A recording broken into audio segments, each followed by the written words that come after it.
Hi everyone, free fire ज्ञान way to success में आप सबका स्वागत है।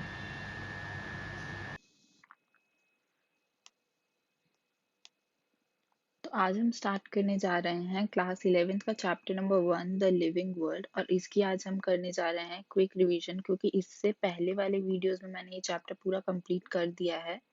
अगर आपको डिटेल्ड वीडियोस देखनी है तो मैं लिंक डिस्क्रिप्शन बॉक्स में दे दूंगी।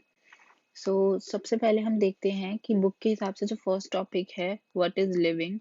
इसमें हमें चार चीजें पढ़नी है, वो है metabolism, consciousness, growth and reproduction. ठीक है। और ये जो है दो चीजों में डिवाइडेड है, वो है एक तो डिफाइनिंग फीचर्स और दूसरा है हमारे नॉन डिफाइनिंग फीचर्स। और अब हमें इसमें मेन जो याद करना होता है वो ये कि इन चारों चीजों में से, मतलब कि मेटाबॉलिज्म, कॉन्शियसनेस, ग्रोथ और रिप्रोडक्शन में से कौन सी दो चीजें नॉन डिफाइनिंग फीचर है और कौन सी दो चीजें डिफाइनिंग फीचर है। तो इसकी एक ट्रिक है, वो ट्रिक है नगर। ये वर्ड आप याद कर लो, इससे आपको याद हो जाएगा कि कौन सी दो फीचर्स जो है वो नॉन डिफाइनिंग फीचर्स है। जैसे कि नगर का एन रिप्रेजेंट करेगा नॉन डिफाइनिंग फीचर्स को, G is for growth and R is for reproduction. ठीक है। सो आपको याद हो जाएगा कि non defining features are growth and reproduction. इसके अलावा जो दो फीचर्स बचे, दैट इज मेटाबॉलिज्म और कॉन्शियसनेस, ये दोनों के दोनों आपके डिफाइनिंग फीचर्स होंगे। अब हम पढ़ेंगे इन चारों के बारे में थोड़ा डिटेल में। ग्रोथ क्या होती है? ग्रोथ जो होती है, इसका मतलब होता है कि इंक्रीज इन मास या फिर increase in number of individual. या तो किसी भी ऑर्गेनिज्म का मास बढ़ेगा या फिर किसी भी ऑर्गेनिज्म का नंबर बढ़ेगा। अब इसका क्या मतलब है कि देखो, अगर हम देखें, अगर कोई इंसान है, ठीक है, उसकी बॉडी में अगर फैट एक्यूमुलेट हो रहा है, मतलब फैट इकट्ठा हो रहा है, तो क्या होगा कि उसका मास तो बढ़ेगा ना, उस पर्टिकुलर पर्सन का मास तो बढ़ेगा। दिस इज इंक्रीज इन मास। और इंक्रीज इन नंबर कैसे, कि मान लो कोई सेल है, डिवाइड कर रही है तो उसका नंबर बढ़ा, फिर वो दोबारा डिवाइड कर रही है, फिर उसका नंबर बढ़ा। ये जो है, ये क्या है? Increase in number of individual. ठीक है। प्लांट क्या करता है? ग्रो करता है through out their life span. Through out their life span मतलब कि पूरी जिंदगी, जब से वो एक सीड है यहाँ पे आपके पास, ठीक है, ये आपका एक सीड है। इस सीड को आपने प्लांट किया या ग्रो किया, सॉइल के अंदर डाला, ये सीड जर्मिनेट करेगा। इस टाइप से इसके अंदर से रेडिकल्स और प्लूम्यूल्स निकलेंगे। देन ये सीड जो है एक प्लांट का रूप ले लेगा। कुछ टाइम के बाद ये एक प्लांट बन जाएगा, और ये प्लांट जो है फिर क्या बन जाएगा? ट्री बन जाएगा। ठीक है। ये है कि जो प्लांट है इसके अंदर growth through out the life हो रही है, पर एनिमल के अंदर सर्टेन एज तक होती है। कैसे? कि मतलब कि एक छोटा बेबी है, this is a newborn baby. Newborn baby है, ये थोड़ा ग्रो किया, ये टीन एज में आया, इसकी हाइट बढ़ी, फिर ये एडल्ट बन गया, प्रॉपर एक एडल्ट बन गया। इसके बाद क्या होगा? एडल्ट हो गया ये, मतलब छोटे से लेके एडल्ट, मतलब न्यू बॉर्न से लेके एडल्ट तक इसकी ग्रोथ इंक्रीज हो चुकी है। अब ये जब ओल्ड एज में आया, तो ओल्ड एज में क्या होता है, हमने सुना होगा, हमने अपने ग्रैंड पेरेंट्स को भी देखा होता है कि वो लोग की जो हाइट है ना वो डिक्रीज होने लगती है। वो कैसे? कि उनकी बॉडीज जो है वो बेंट होने लगती है, बिकॉज उनकी बोन्स की स्ट्रेंथ बहुत कम हो जाती है। स्ट्रेंथ जो होती है बोन की वो लेस खत्म होने लगती है बहुत धीरे धीरे। ठीक है। तो मतलब इसमें ये है कि जो बोन्स है ना उनकी इतनी ताकतवर नहीं होती है कि वो प्रॉपरली स्टैंड रह सकें, वो स्टैंड नहीं रह पाते हैं एक जगह, तो इसलिए वो स्टिक का सहारा लेके चलते हैं। दैट्स वाई उनकी बॉडी बेंट होने लगती है। ठीक है। ये है कि हमें सर्टेन एज तक ही उनकी ग्रोथ दिखती है, मतलब एडल्ट तक तो उनकी ग्रोथ दिखी, उसके बाद उनकी ग्रोथ डिक्रीज होने लगेगी। अब यहाँ पे नोट क्या है, इंपॉर्टेंट है ये चीज। ग्रोथ दो टाइप का होता है, एक होता है इंट्रिंसिक ग्रोथ और दूसरा होता है एक्सट्रिंसिक ग्रोथ। इंट्रिंसिक से आपको क्या पता चल रहा है? ये देखिए, इंट्रिंसिक, इन का मतलब क्या होता है? इनसाइड। इनसाइड से क्या हो जाएगा? इंटरनल। एक्स मतलब हो गया एग्जिट, एग्जिट का मतलब हो जाएगा एक्सटर्नल। तो जो एक्सटर्नल ग्रोथ होती है उसे एक्सट्रिंसिक ग्रोथ कहते हैं, इंटरनल ग्रोथ को इंट्रिंसिक ग्रोथ कहते हैं। अब जो एक्सटर्नल ग्रोथ है, एक्सटर्नल ग्रोथ कैसे होती है कि मान लीजिए आपने कोई कूड़े का ढेर लिया, अपने घर के बाहर एक कूड़ा एक जगह पे इकट्ठा किया, फिर आपने और इकट्ठा किया, मतलब हर रोज आप वहाँ कूड़ा फेंक रहे हैं, तो एक कूड़े का ऐसा है कि ढेर बनता जाएगा, वो एक बड़ा सा ढेर बन गया, ठीक है, कूड़े का। सो दिस इज एक्सट्रिंसिक ग्रोथ, मतलब बाहर से हम कुछ एफर्ट्स डाल रहे हैं जिसकी वजह से कि ग्रोथ हो रही है। बट इंट्रिंसिक ग्रोथ क्या है, सेल पर्टिकुलरली जो होती है, सेल वो डिवाइड करती रहती है कॉन्टिन्यूसली, तो जो सेल डिवाइड करिए internally, that is a intrinsic growth. So अगर आपसे पूछा जाए growth is a defining feature और not defining feature, so growth is not a defining feature, means ये है नॉन डिफाइनिंग फीचर। बट अगर आपसे पूछा जाए इंट्रिंसिक और एक्सट्रिंसिक ग्रोथ में से कौन सा डिफाइनिंग फीचर है, so intrinsic growth is a defining feature whereas extrinsic growth is not a defining feature. So ये पॉइंट आपको याद रखना है कि intrinsic growth is a defining feature whereas extrinsic growth is not a defining feature. But if it is asked that growth is a defining feature or a non-defining feature, then you will write growth is a non-defining feature. So आपको basically ये चीज पता होनी चाहिए, ये जो 3 points मैंने आपको बताए, intrinsic growth is a defining feature, extrinsic growth is not a defining feature, and if we are talking overall about a growth, then it is a not a defining feature. Okay, then the next topic is our reproduction का मतलब क्या होता है, production of new individual, किसी एक new individual का formation होना is reproduction. So multi cellular organisms के अंदर, जिनके जो मल्टी सेलुलर ऑर्गेनिजम्स होते हैं उनके अंदर रिप्रोडक्शन क्या होता है, reproduction is production of progeny, whereas in unicellular organism reproduction is defined by cell division, मतलब कि ये एक सेल है, इस सेल को आपने डिवाइड करा, यहाँ से डिवाइड किया, सो आपके पास क्या बनी, दो डॉटर सेल्स बनी, टू डॉटर सेल्स। अब ये दो डॉटर सेल्स भी पर्टिकुलरली डिवाइड करिए, ये डिवाइड करी तो ये सेल बनी और ये बनी, ये डिवाइड करी तो ये और ये बनी। अब अगर आप इसे भी पर्टिकुलर फिर फर्दर डिवाइड करेंगे तो इसकी भी दो सेल्स बनेगी, फिर इसकी भी दो सेल्स बनेगी, इसकी भी दो बनेगी, इसकी भी दो बनेगी, मतलब कि ये ऐसे कॉन्टिन्यूसली डिवाइड करते रहेंगे और न्यू डॉटर सेल्स बनाते रहेंगे। ठीक है, so this is unicellular organism के अंदर सेल डिवीजन के थ्रू रिप्रोडक्शन होता है, मतलब कि न्यू इंडिविजुअल्स रिप्रोड्यूस होते हैं, न्यू इंडिविजुअल्स का प्रोडक्शन होता है। बट अगर हम मल्टी सेलुलर ऑर्गेनिजम्स की बात करें तो उनके अंदर प्रोडक्शन कैसे होता है, by formation of progeny. Okay, so अगर आपसे ये देखिए, फिर आपको पता है कि रिप्रोडक्शन जो होते हैं वो बेसिकली दो टाइप का होता है, first one is sexual and the other one is asexual. ठीक है, अब हम एसेक्सुअल रिप्रोडक्शन के बारे में देखते हैं। आपकी बुक में एसेक्सुअल रिप्रोडक्शन के कुछ एग्जांपल्स दिए हैं। First one is fungi. Fungi का रिप्रोडक्शन होता है बाय स्पोर फॉर्मेशन, मतलब कि मान लीजिए आपके पास कोई फंगी है, इसके अंदर बहुत सारे स्पोर्स हैं, ठीक है, बहुत सारे स्पोर्स हैं, ये जो है ये बर्स्ट करेगा और ये स्पोर्स बाहर आ जाएंगे।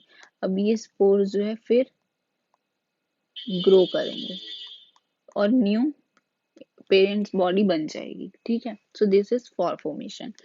देन अगर हम यीस्ट की बात करें तो यीस्ट के अंदर क्या देखने को मिलता है, बर्डिंग, बर्डिंग मिलता है यीस्ट या हाइड्रा के अंदर। सो ये आपका एक हाइड्रा है, कुछ इस तरीके से दिखता है,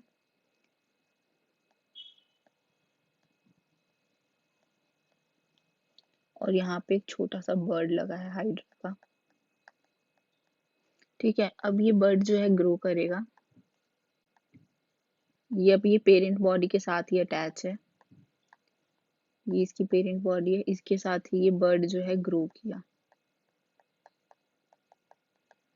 फिर ये बर्ड जो है यहाँ से डिटैच हो जाएगा, मतलब पेरेंट बॉडी से अलग हो जाएगा और एक न्यू हाइड्रा बन के तैयार है। So this is budding. Then if we talk about planaria, so planaria में क्या होता है, रीजनरेशन, मतलब कि प्लेनेरिया कुछ इस टाइप का दिखता है।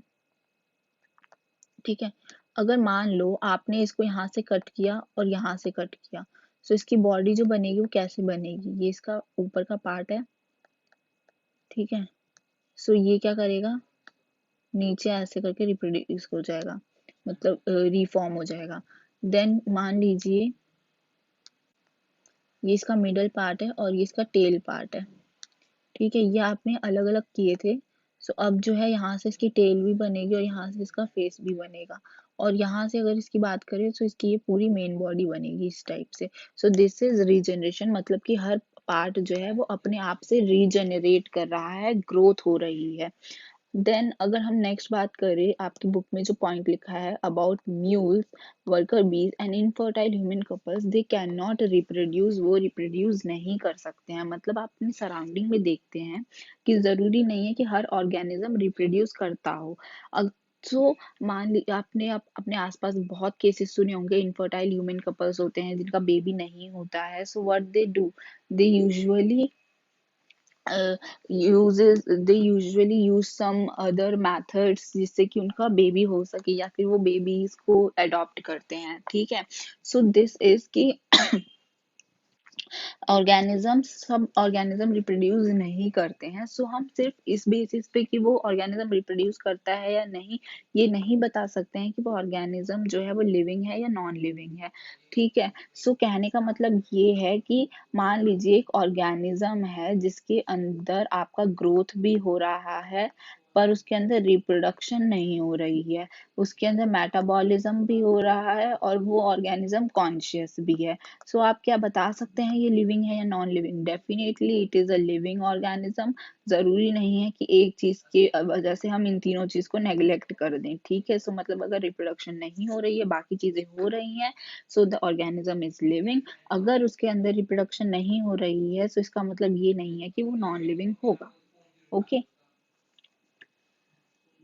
देन ग्रोथ एंड रिप्रोडक्शन की बात की जाए, अगर in multicellular organism if we see, so growth and reproduction are mutually exclusive. Mutually exclusive मतलब अलग अलग प्रोसेसेस हैं। म्यूचुअली एक्सक्लूसिव मतलब growth and reproduction are different in multicellular organism, different है, ठीक है। बट यहीं अगर हम यूनिसेलुलर ऑर्गेनिज्म की बात करें तो वो सिनोनिमस है। सिनोनिमस का मतलब क्या है? सिमिलर है, या आप कह सकते हैं सेम है। चाहे आप उस चीज को ग्रोथ बोले या फिर रिप्रोडक्शन बोले, ये दोनों चीजें जो है यूनिसेलुलर के केस में सेम मानी जाती है।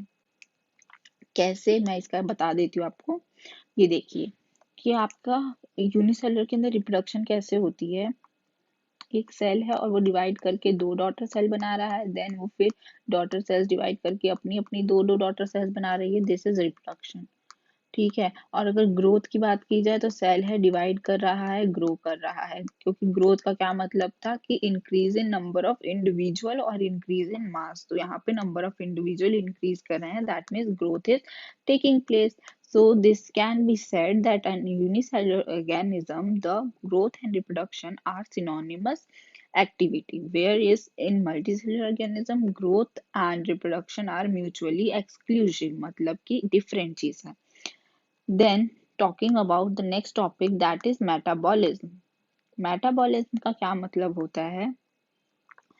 Sum of sum total of all the chemical reactions taking place inside the body.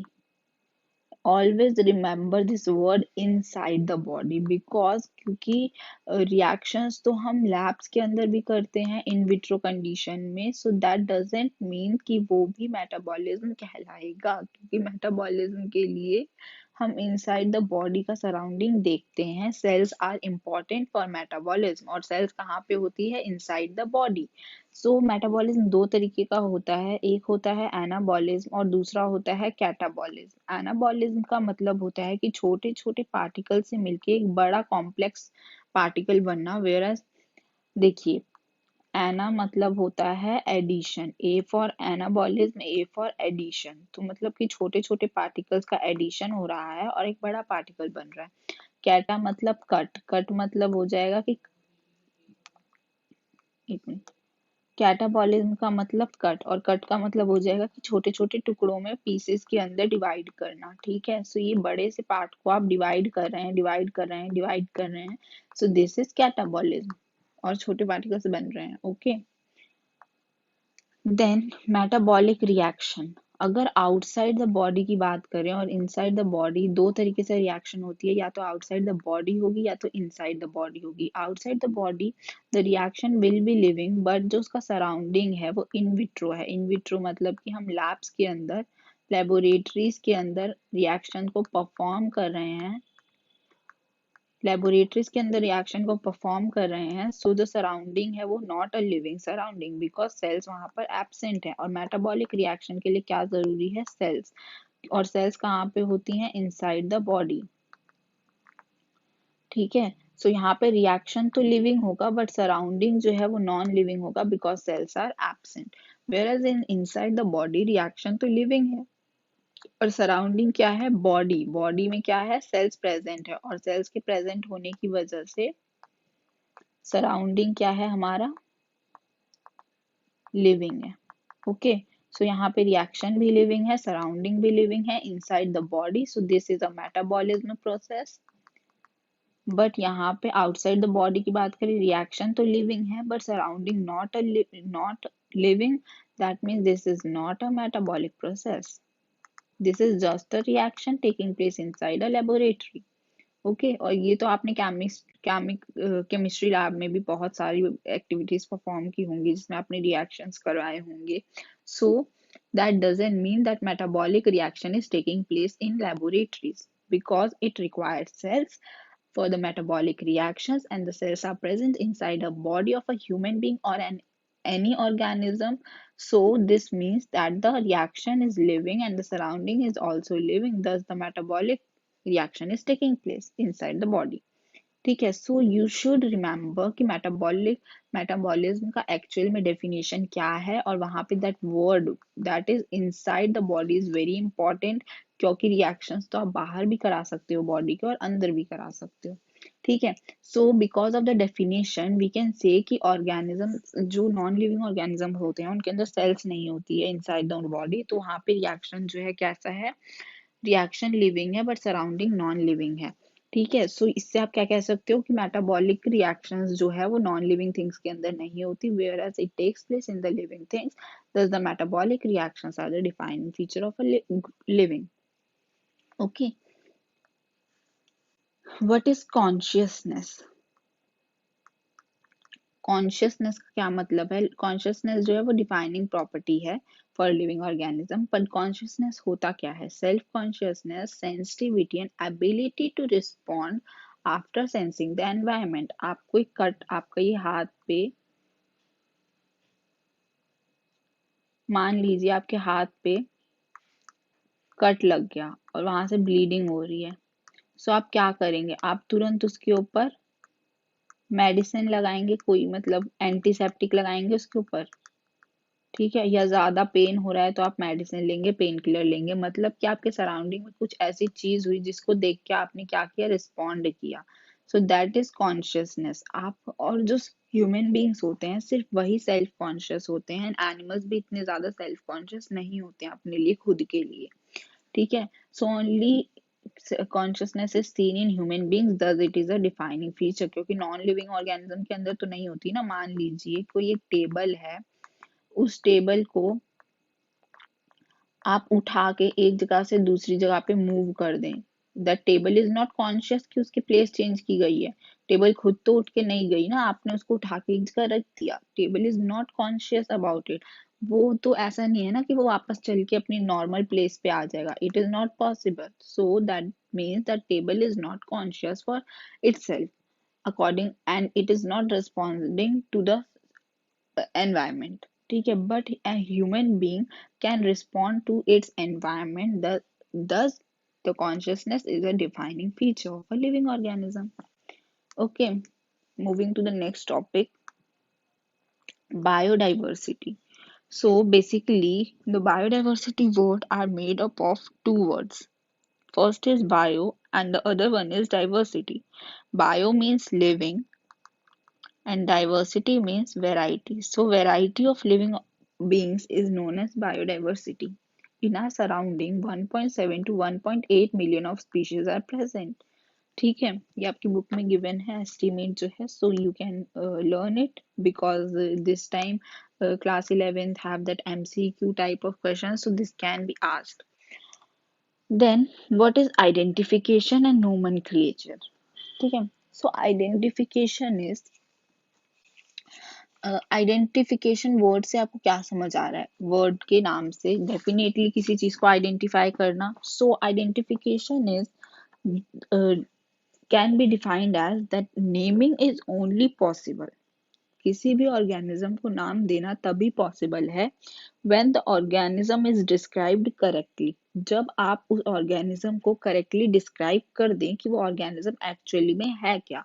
मतलब आप उस ऑर्गेनिज्म को पहले आइडेंटिफाई करेंगे, then only you can give it any particular name. मतलब आपको पता होना चाहिए ना कि वो ऑर्गेनिज्म प्लांट है या एनिमल, तभी तो आप उसको नाम दोगे ना उसके आइडेंटिफिकेशन के हिसाब से. ठीक है. सो नोमेनक्लेचर क्या होता है? Nomenclature is naming of living organism in such a way that a particular organism is known by the same name all over the world. पूरे वर्ल्ड में सेम नाम से जाना जाए वो ऑर्गेनिज्म, इसलिए हम नेमिंग करते हैं लिविंग ऑर्गेनिज्म की. thus it is known as nomenclature. तो सबसे पहले हम क्या करेंगे? सबसे पहले हम आइडेंटिफिकेशन करेंगे, उसके बाद ही हम then only we can do nomenclature. मतलब बिना आइडेंटिफाई किए तो हम किसी का नामकरण नहीं कर सकते ना. ओके. सो यहाँ पे दो वर्ड्स है, ICBN एंड ICZN. ये आपको इनके फुल फॉर्म याद होने चाहिए. This is asked in NEET exam also and it can be asked in class 11th exam also. So the question was International Code of Zoological Nomenclature set rules for scientific naming of A. Plants, B. Fungi, C. Animals, and D. Viruses. So the answer is animals. Okay. And the other one question is, what is the full form of ICBN? So the option was first that ICBN's full form is International Code of Botanical Nomenclature, International Code of Zoological Nomenclature, International Code for Zoological Nomenclature, or International Code for Botanical Nomenclature. So the answer is International Code for Botanical Nomenclature. सो यहाँ पे confusion बच्चों को ये होती है कि यहाँ पे ऑफ लगेगा या फॉर लगेगा. सो ये चीज आपको याद रखना है अच्छे से कि फॉर कहाँ पे यूज होता है और ऑफ कहाँ पे यूज होता है. बोटेनिकल का मतलब जहाँ पे भी बॉटनी वर्ड आती है वहां पे हम बात करते हैं स्टडी ऑफ प्लांट्स की. सो यहाँ पे ये प्लांट्स की नेमिंग के लिए बोटेनिकल नोमेनक्लेचर, एंड जू मीन्स होता है एनिमल्स, सो एनिमल्स की नेमिंग के लिए zoological nomenclature. ये दोनों पॉइंट्स आप याद कर लीजिए. This is important from NEET exam point of view and for class 11th exam point of view also. Moving to the next topic, that is based on character organisms are classified into different taxa. मतलब different different categories के अंदर organisms को वो classify कर दिया गया है. ठीक है. सो बायनोमियल नोमेनक्लेचर क्या होता है? बायनोमियल के नाम से मतलब पता है, बाय मीन्स होता है टू, बाय मीन्स टू, और नोमियल नोमेनक्लेचर मतलब नाम देना. नोमियल मीन्स नेम्स. तो टू नेम का नोमेनक्लेचर जो है, इट इज गिवन और proposed by Carlos Lioness. This is a scientist जिन्होंने ये बायनोमियल नोमेनक्लेचर दिया था. सो ये याद रखना. एग्जाम्पल है मैंगीफेरा इंडिका. मैंगीफेरा इंडिका में जो फर्स्ट नेम है वो रिप्रेजेंट कर रहा है जीनस को, और the other name is representing species. Okay. Universal rule for nomenclature is, first point, written in italics. मतलब कि the name should be written in italics. जो भी हम बायोलॉजिकल नेम लिख रहे हैं, हम किसके बारे में बात कर रहे हैं? बायोलॉजिकल नेम जो है वो हमेशा इटैलिक्स में लिखा होना चाहिए, और अगर हम इटैलिक्स में नहीं लिख रहे हैं तो अंडरलाइन होना चाहिए to show the Latin origin. just look just have a look here. You can see here I hadn't written in italics. What I had done is I had underlined it. Okay. क्योंकि हम italics में कभी लिख सकते हैं, italics में हम तब लिख सकते हैं ना जब we are working on computer, और we are working on phones, और we are working on laptops, क्योंकि वहां पे ऑप्शन होता है आपके पास इटैलिक्स में कन्वर्ट करने का किसी भी चीज को। बट अगर आप हैंड रिटन लिख रहे हैं तो आप वैसे नॉर्मली हैंड रिटन में इटैलिक्स नहीं लिख सकते हैं, that is quite difficult. So Mangifera indica are written normally and I had underlined them separately as it is written here. And why we have underlined it? To show their Latin origin. ठीक है? Particularly Latin is a Italian language, thus it is written in italics. Okay, remember it. Then the first word denotes the genus. As I told you, the first word, that is Mangifera, denotes genus, and the other word, species, indica, denotes species or specific epithet. Okay, so here it is written, first word denotes genus and the second word denotes specific epithet or species. Genus को आप generic name भी कह सकते हैं, so don't get confused. If it is given generic name, that means genus, and if it is given specific epithet, that means species. The first word जो कि denote कर रहा है genus को will start with capital letter Mangifera indica, written separately, underlined separately. First word represents genus or generic name, other word represents species or specific epithet. Here the first word of genus is capital. First word will start with capital letter while the second word will start with small letter, as I have written here. If it is handwritten, it must be underlined separately. I had done. If it is printed, it must be italics. Okay. The last point is name of scientist who proposed nomenclature. Who had proposed nomenclature? Carolus Linnaeus. Okay, so it is said that the scientist who had proposed nomenclature, his name should be written in abbreviation. Abbreviation means short form after specific epithet. Means this is genus, this is specific epithet or species. After that, we had written here Lin. Lin dot means Linus का short form or abbreviated form is Lin dot, and we had written it after specific epithet. Okay. Then what is systematic? Systematic is basically the study of taxonomy and evolutionary history or relationship. So what is taxonomy? Taxonomy basically involves 4 points. Taxonomy involves 4 points, that is characterization, identification,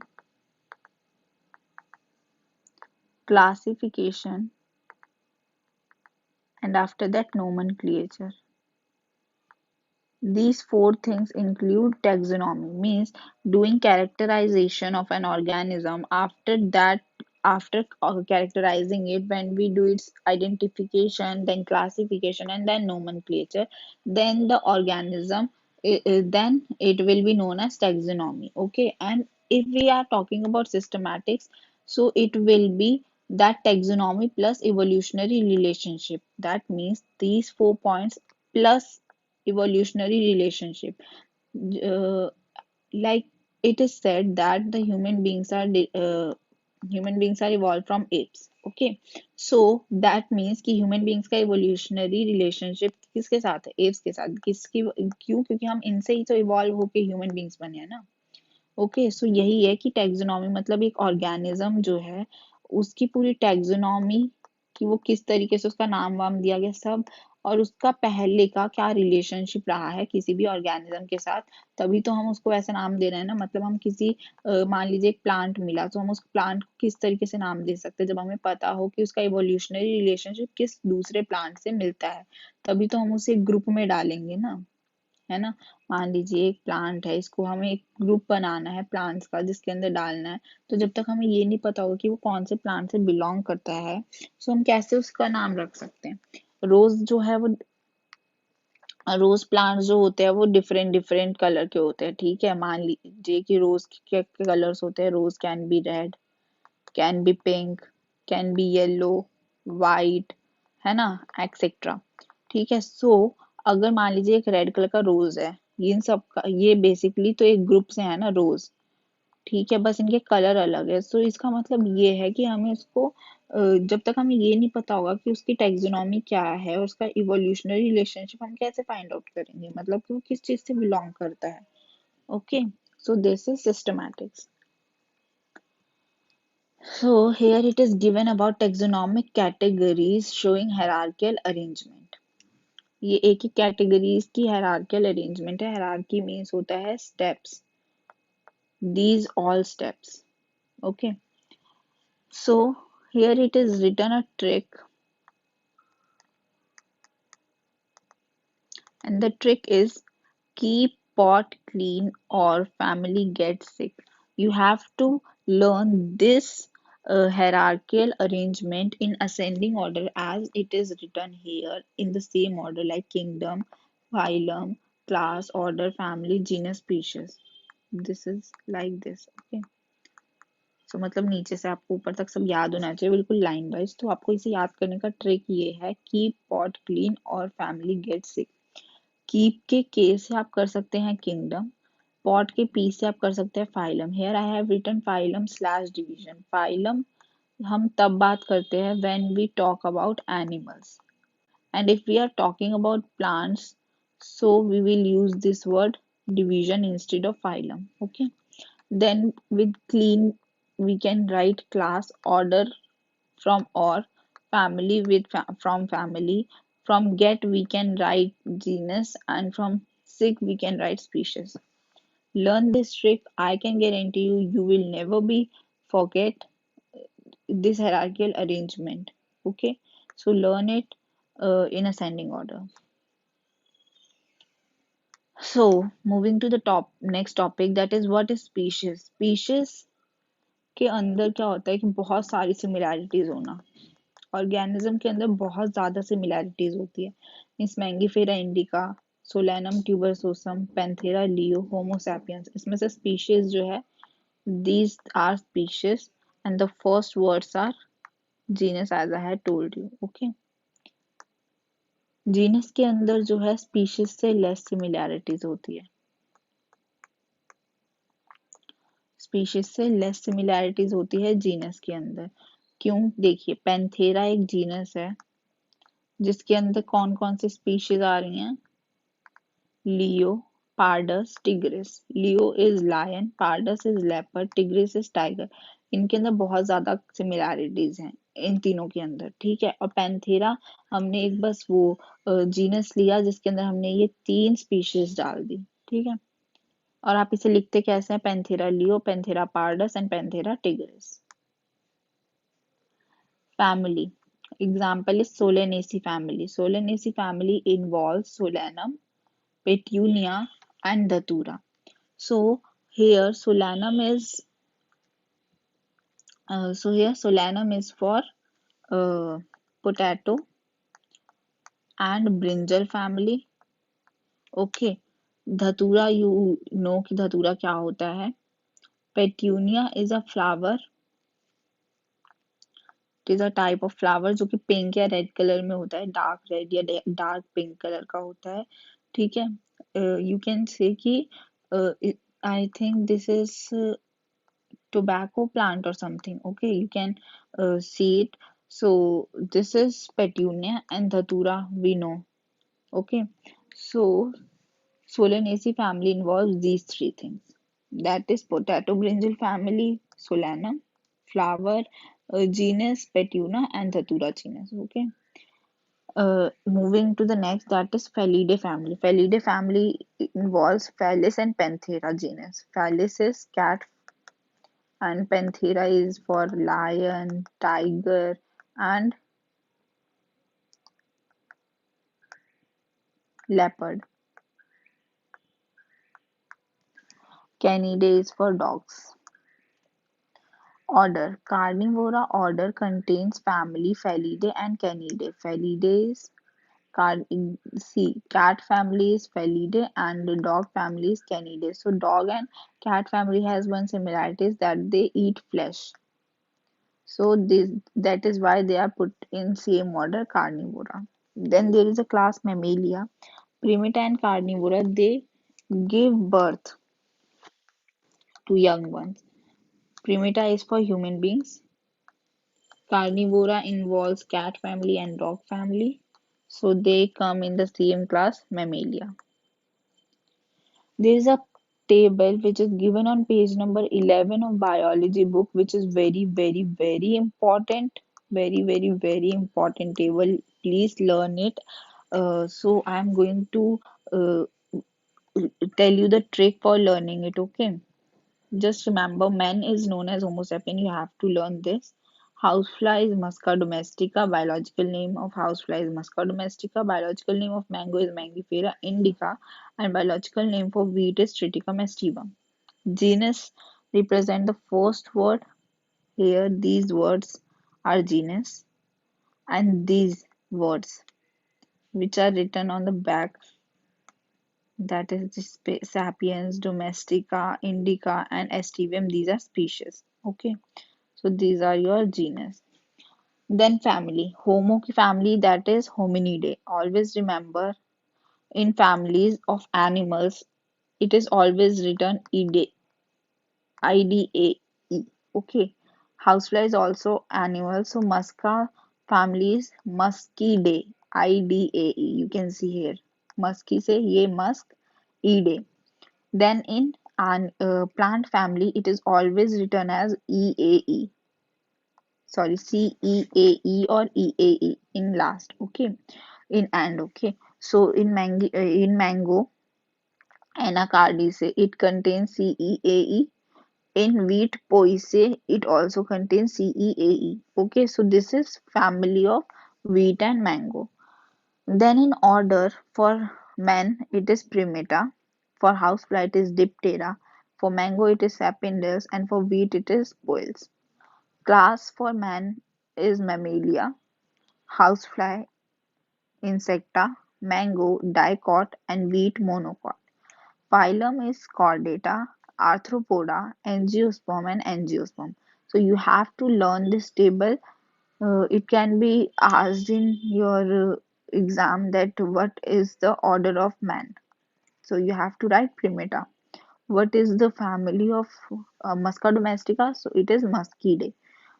To which phylum Musca domestica uh, it belongs from? So it will be Arthropoda. You have to learn it like this. So what you can do is you can do written practice of this table 1 to 2 times. You will be understanding it very well and you can learn it very easily. Moving to the next one. The last topic of this chapter is taxonomical aids. So what is taxonomical aids? Taxonomical aids वो होता है जिसकी वजह से हम taxonomy को पढ़ सकते हैं कि एक्चुअल में किस तरीके से जो भी ऑर्गेनिज्म है उनको डिवाइड किया गया है या उनका किस तरीके से उनका प्रिजर्वेशन होता है या किस तरीके से उनको रखा जाता है. That is you can say the taxonomical aid is systematic study of diverse organism. ठीक है, मतलब डाइवर्स ऑर्गेनिज्म की एक सिस्टमैटिक वे में स्टडी करना is known as taxonomic aids. So here are of three type of taxonomical aids. First is preservation one, means कि जहाँ पे हम प्रिजर्व करके रखते हैं, करके रखते हैं डेड ऑर्गेनिजम्स को. कंजर्वेशन वेयर वी कंजर्व, बचाते हैं, टू लिविंग ऑर्गेनिजम्स, जो भी लाइव ऑर्गेनिजम्स हैं या प्लांट्स हैं. ठीक है. एंड लिटरेचर आर बुक्स, जिनकी हेल्प से हमें और ज्यादा डाइवर्स ऑर्गेनिजम्स को पढ़ने का या उनके बारे में स्टडी करने का सिस्टमैटिक वे में एक वो मिलता है, चांस मिलता है. ठीक है.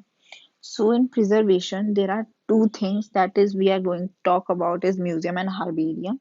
As I had told you, यहाँ पे dead organisms होते हैं, so museum में भी dead होता है, herbarium is also dead collection of plant. Conservation में live आता है, living होते हैं, so zoological parks और botanical gardens के बारे में पढ़ेंगे, और literature में हम पढ़ेंगे flora, manual, monograph and catalog के बारे में. सबसे पहले हम यहाँ पे पढ़ रहे हैं प्रिजर्वेशन के बारे में. सो प्रिजर्वेशन में हमें देखना है म्यूजियम्स एंड हार्बेरियम्स. सो म्यूजियम क्या होते हैं? डेड प्लांट्स एंड एनिमल्स, जहाँ पे डेड प्लांट्स और एनिमल्स को रखा जाए। इंसेक्ट्स को कैसे रखा जाता है? किल करके और पिंड करके। मतलब कि मान लीजिए ये एक शीट है, इसके ऊपर आपकी एक बटरफ्लाई लगी हुई है। सो बटरफ्लाई कैसे होती है? बटरफ्लाई किल्ड होती है, यहाँ पे उसे पिन से अटैच किया जाता है बोर्ड पे या किसी भी शीट पे। लार्ज एनिमल्स और बर्ड्स को क्या किया जाता है? स्टफ करके रखा जाता है। अगर आपके बायो लैब आप गए होंगे तो आपने देखा होगा वहां पे पक्का कोई ना कोई ऐसा एनिमल जरूर रखा गया होगा जिसे स्टफ करके रखा हो। लाइक पिजन हो सकता है या रैबिट हो सकता है, या फिर इसके अलावा भी और भी छोटे छोटे जो एनिमल्स होते हैं वो रखे होते हैं। बट म्यूजियम्स में क्या होते हैं? लार्ज एनिमल्स रखे होते हैं। ठीक है, क्या किया जाता है कि उनको जो ऑर्गेनिजम्स होते हैं ना उनको कट किया जाता है एक जगह से, और उनके सारे ऑर्गन जो उनकी बॉडी में जितना भी ऑर्गन है ना, मान लीजिए ये उसकी बॉडी है, उसकी बॉडी में जितना भी ऑर्गन है वो सब निकाल लिया जाता है। क्यों? क्योंकि डेड ऑर्गेनिजम्स के जो ऑर्गन्स होते हैं ना वो अगर उनके अंदर रहेंगे तो जो ऑर्गेनिज्म है वो क्या होने लग जाता है?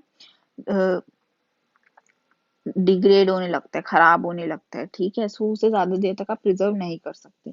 सो क्या किया जाता है? उसके सारे ऑर्गन्स हटा दिए जाते हैं, उसके अंदर घास फूस या भूसा जो भी है भर के उसकी फिर से स्टिचिंग कर दी जाती है, जिससे उसकी बॉडी जो है वो स्टफ्ड हो जाती है और बिल्कुल एज इट इज वैसे ही लगती है, रियल, जैसे कि वो ऑर्गेनिज्म बिल्कुल रियल है वैसा। ठीक है, सो ऐसा टाइगर के साथ किया जा सकता है, या फिर और भी जो भी ऑर्गेनिजम्स है, जो भी एनिमल्स हैं, बड़े या बर्ड्स हैं। सो म्यूजियम में इसके अलावा हमें बोन्स और स्केलेटल सिस्टम भी देखने को मिलता है एनिमल्स के, डिफरेंट डिफरेंट एनिमल्स के। हार्बेरियम में क्या रखे होते हैं? Dead plants. कैसे रखा होता है कि एक प्लांट होता है उसे ड्राई किया जाता है, प्रेस किया जाता है और फिर प्रिजर्व किया जाता है। हम लोग जब छोटे होते हैं ना तो हमें हॉलीडे होमवर्क्स मिलते थे, तो हमें मिला था एक बार कि आपको फ्लावर्स को पेस्ट करना है, ड्राई फ्लावर्स को एक शीट ऑफ पेपर के ऊपर। यहाँ पे और कुछ बच्चों को शौक भी होता होगा कि जैसे रोज फ्लावर को लेके किसी भी डायरी या बुक के अंदर रखना। आप देखते होंगे क्या होता है कि कुछ टाइम के बाद जो फ्लावर है ना वो सूख जाता है और बिल्कुल प्रेस्ड होने की वजह से, मतलब दब जाने की वजह से एकदम फ्लैट हो जाता है।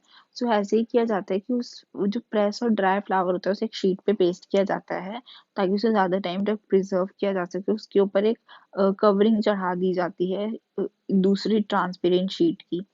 तो वहां पे एक रेफरेंस, क्विक रेफरेंस के लिए रखा जाता है। तो यहाँ पे क्या होता है, कुछ चीजें लिखी होती है जिसमें इन्वॉल्व होता है local name of flower, English name of flower और बायोलॉजिकल नेम ऑफ फ्लावर। ठीक है, अलोंग विद दिस कि फ्लावर किसने कलेक्ट किया है, सो कलेक्टर का नेम होगा, कौन से डेट पे और कौन से डे पे कलेक्ट किया गया है वो लिखा गया होगा, क्या प्लेस था उसका कि जहाँ से उसे कलेक्ट किया गया उस प्लेस का नाम लिखा होता है, और कहीं कहीं तो वहाँ पे यूजेस लिखे होते हैं कि इस प्लांट का एक्चुअल में यूजेस क्या है। Okay, so this is herbarium. अब हम पढ़ेंगे अबाउट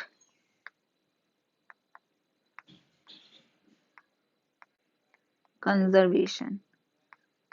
कंजर्वेशन में हम पढ़ेंगे zoological park and botanical garden. जू मीन्स एनिमल्स, तो यहाँ पे हम एनिमल्स की बात करेंगे। एनिमल्स जहाँ पे जू में एनिमल्स रखे होते हैं ना, लाइव एनिमल्स होते हैं, कहाँ रखे रहते हैं? इन फैमिलियर हैबिटेट, मतलब वो जो एनिमल है उसके फैमिलियर हैबिटेट से मिलती जुलती जगह पर उसे रखा जाता है। ये हेल्प करता है in understanding habitat, food and behaviour of that animal. और नेशनल जूलॉजिकल पार्क कहाँ है? दिल्ली में। बोटेनिकल गार्डन्स, यहाँ पे क्या होते हैं? Live plants. बॉटनी मीन्स होता है study of plants, it means कि यहाँ पे हम बात कर रहे हैं प्लांट्स की, तो लिविंग प्लांट्स होते हैं। कुछ प्लेसेस हैं, वो है क्यू इंग्लैंड में, हावड़ा इंडिया में, लखनऊ भी इंडिया में। लखनऊ में भी एक नेशनल, यहाँ पे तो नेशनल बोटेनिकल पार्क है, यहाँ नॉर्मल बोटेनिकल पार्क्स होंगे, बट जो नेशनल बोटेनिकल पार्क है वो लखनऊ में है, लखनऊ में इंडिया में, यूपी में। Okay, then literature. लिटरेचर में हम बुक्स या बुक्स को रेफरेंस लेते हैं। Flora is plant in a particular area, एक पर्टिकुलर एरिया के अंदर कितने फ्लावर्स हैं उनके बारे में इंफॉर्मेशन होगी। Manual is name of species in particular area, एक पर्टिकुलर एरिया में प्लांट या एनिमल की कौन कौन सी स्पीशीज है उनके नेम लिखे होते हैं मैनुअल्स के अंदर। Monograph is information of only one tax on, किसी एक टेक्सॉन के ऊपर पूरी इंफॉर्मेशन होती है। और कैटलॉग, जैसे कि हमें पता है कैटेलॉग में क्या होता है, अल्फाबेटिकली वाइज, मतलब कि हर, मतलब 2-4 पेज है जिसके ऊपर ए नेम के और सारे ऑर्गेनिज्म के बारे में लिखा होगा, नेक्स्ट पेज पे बी नेम के ऑर्गेनिजम्स के बारे में लिखा होगा, नेक्स्ट पेज पे सी नेम के ऑर्गेनिजम्स। तो इस तरीके से अल्फाबेटिकल ऑर्डर में यहाँ पे अरेंज होते हैं। एक बचा आपका की क्या है, एनालिटिकल होता है नेचर में। इसमें एक्चुअल में दो स्टेटमेंट्स की कंपैरिजन की जाती है, और जहां भी दो स्टेटमेंट की कंपैरिजन की जाती है उसे बोला जाता है कपलेट। जैसे कहते हैं ना, कपल्स क्या होते हैं, जब दो पर्सन एक साथ होते हैं तो वो कपल होते हैं ना। सो कपलेट, दो स्टेटमेंट का कंपैरिजन हो रहा है, सो दैट इज कपलेट। और अगर वहां पे सिर्फ एक स्टेटमेंट की बात की जा रही है, सो वो होगा लीड। ओके, सो हमने अभी तक चैप्टर नंबर 1 का क्विक रिवीजन सीरीज यहाँ पे खत्म होती है। हमने यहाँ पे सारे टॉपिक्स पढ़ लिए हैं, और हमने बेसिकली जितना भी पढ़ा है सब कुछ बायोलॉजी की बुक में जितना भी गिवन है ना, एनसीईआरटी, तो सारी एनसीईआरटी ही थी। यहाँ पे कुछ भी एक्स्ट्रा नहीं पढ़ाया मैंने आपको। अगर आपको एक्स्ट्रा देखना है सो आप इस चैप्टर की डिटेल्ड वीडियो भी देख सकते हैं। सो आई होप आपको ये अच्छे से समझ आ गया होगा, और आपको इजीली सारी चीज़ें अब लर्न हो जाएंगी, क्योंकि मैंने आपको कुछ ट्रिक्स भी बता दी हैं।